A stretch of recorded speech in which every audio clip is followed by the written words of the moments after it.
台湾以色列的关系远远超过我们的想象。我给大家看一段画面，每一次无坚不摧的攻击都需要一样东西——钨钢。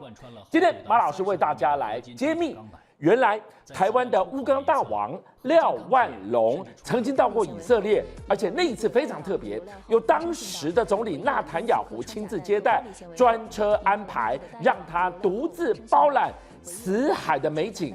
为什么如此高规格款待？因为以色列需要台湾的钨钢。马老师来告诉我们，钨有多重要？掌握了钨，是不是就掌握了军火产业的命脉呢？君相，我今天带给全国观众们独家新闻，是大家一定要看到底。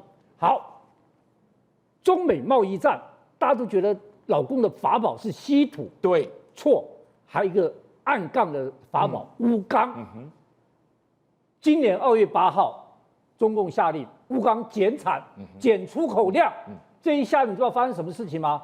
全世界的钨钢价格飙升了70%，哇，哎，所以钨钢握在他手上，冲击是什么呢？好，那70%，那马老师，钨钢有这么重要？我跟大家讲，习近平这个让川普明年4月要访问中国大陆，钨钢是重要角色。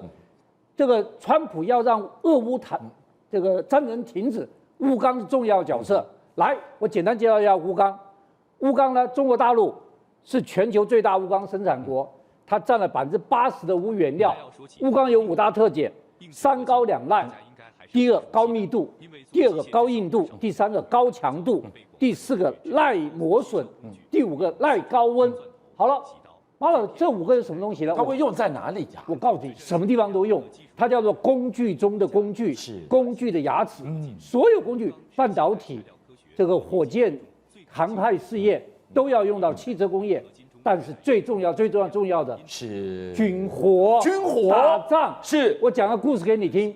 2战的时候，为什么希特勒天下无敌？其中一个重要原因，他的轻机枪可以打15000发，还可以打。英国、法国的不会过热，打6000发就不能打，过热就不能打了。才发觉他轻机枪里面放的钨也是钨。对，他在2战，希特勒就知道运用钨，所以希特勒就把世界上钨都收集起来了。注意看，钨的熔点要3410度。各位看，这是个30厘米的合金钢板哦，对，就30公分的一个合金钢板，它打过去。我们可能没看，它是有个融化的，对，这感觉融化，把那钢板都融开了。对，所以我告诉各位，钨合金的密度，钢密度2.3倍。我今天跟大家讲，全世界的穿甲弹弹头全是钨钢做的。对，美国的穿甲弹几乎是1年钨的产量。好，这么大，我再跟大家讲一个，俄罗斯最怕什么东西？最怕海马斯。对。为什么派海马斯？因为海马斯里面有钨弹、钨钢珠。来看，哇，这什么画面？天女散花，这是1发海马斯哦，1发。你看，海马斯的钨钢弹打下去，注意看到这一排哦，它在空中爆炸，它不是在打。你看那个墙壁，啪啪啪啪啪，看到没有？这个墙壁耶。等一下，它在空中爆炸，为什么墙壁会被天女散花打成蜂窝？它1颗海马斯飞弹里面有18万颗钨钢珠，它用这样来杀敌呀？对，它在空中爆炸，爆一下18万发这样喷出来。是，然后你看这都是墙壁，对不对？对，刚刚我们看到墙壁，它不会摧毁你，是，但是一个洞一个洞一个洞一个洞，等到看它爆炸，开始洞出现了，对，看到没有？然后开始洞出现，看到没有？啪啪啪，就是钨钢。我告诉你。有一次，俄军在那边集合，1颗海马斯，你知道杀死100个俄国士兵。后来，你看这个车子，梆梆梆梆梆，蜂窝一般的孔哎。对，好，这个厉害，对不对？我再给你讲一个，现在比核弹还厉害，比氢弹还厉害，叫上帝之杖。那是什么东西？上帝之杖就是把一个铁柱好了，就钨钢柱，对，打到太空去，对，让它直接掉下来。它掉下来时速是多少？你知道吗？多少？它时速是11000公里，这11000公里是从太空中打下来，是重力加速度，对，它根本不要火药，是，那所以它不必喷射，对，你的飞弹拦截不住它，它直接让打下上帝让棒进来，一个物理惯性10000公里夯下来会怎么样？我告诉你，整个都摧毁掉了。它的重力压力打下上，就比核爆还要可对，怕。还有一个你看看好，所以这个上帝之杖将来是最厉害，所以你就知道，老共现在把钨钢产量、原料都拿在手里面，是，这就是压迫川普。我现在不能打俄乌战争了，我的穿甲弹没有钨钢不行了，我的工业没有钨钢不行了。好，马老师今天讲到了钨钢的厉害跟它的不可取代性。我们回到今天的主命题，台湾以色列之间紧紧相惜相交换的所谓的技术，为什么扯得到钨钢呢？刚才我们讲了这么多钨钢的厉害，对，今天我要介绍我的超级好朋友，钨钢大王廖万龙。好，各位看，这是我跟廖万龙合影。廖万龙他是蒋经国第一批青年创业带坎去创业的。好，蒋经国把他扶持起来。有一天他接个电话，你知道谁打电话给他？谁打来了？邓小平的女婿。是邓小平给他打电话说，我们在香港见个面。对，他就跑到香港去，奇怪，邓小平女婿找我干什么？找他干嘛呢？就跟他说，我岳父要见你。邓小平要见他，他到北京去，邓小平见面，邓小平见面就握了他手，你知道说什么？跟他说什么？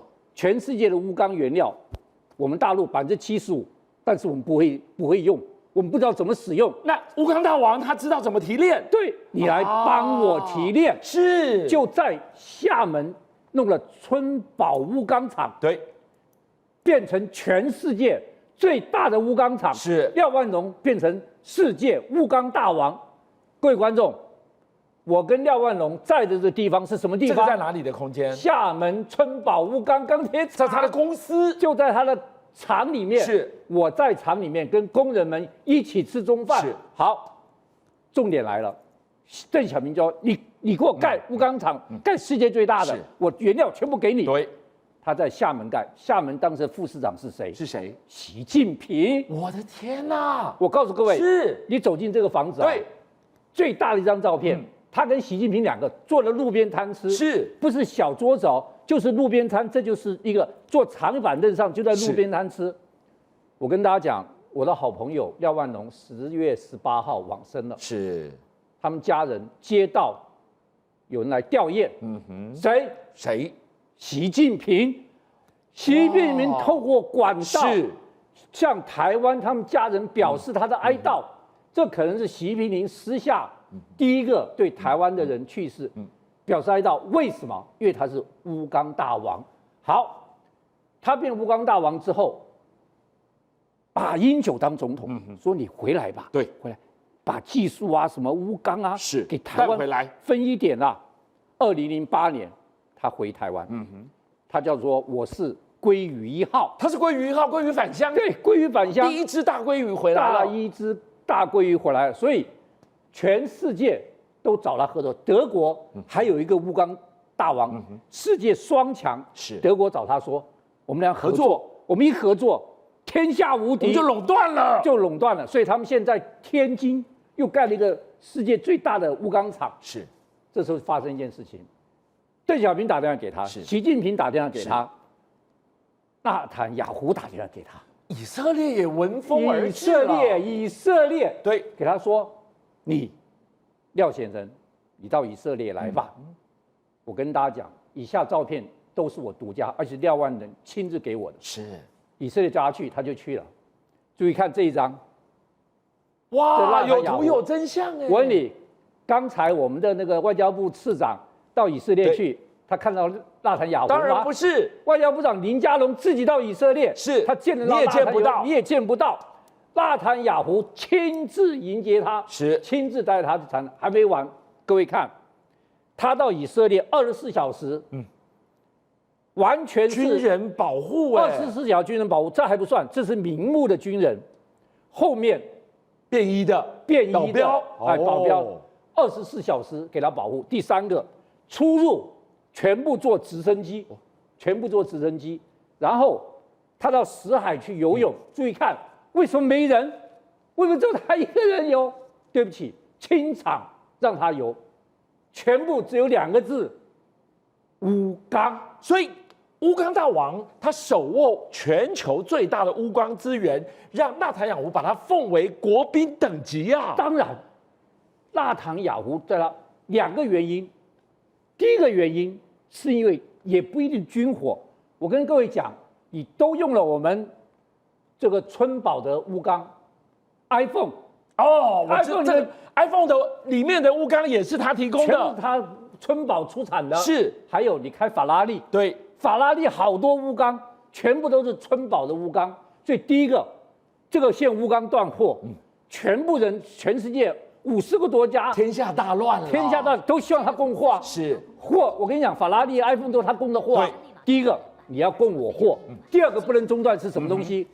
军火啊，是，那才重要。穿甲弹啊，弹头啊，那全世界最需要军火乌钢是哪个国家？以色列。以色列。对，所以他到以色列去，受到纳坦武侠无上的尊荣。老师讲到这个地方，我们就想到了，在今年好几次的国际头条当中，他如何用那个钻地弹无坚不摧去追击，虽远必诛，去打哈马斯，去打任何他周边的这些威胁。换句话说，老师你提到了无坚不摧的钻甲弹、钻地弹用的多少海量的乌钢啊！我告诉你，以色列为什么这么重视它？2个原因。第一个，以色列铁穹，它防御的飞弹是上面是什么？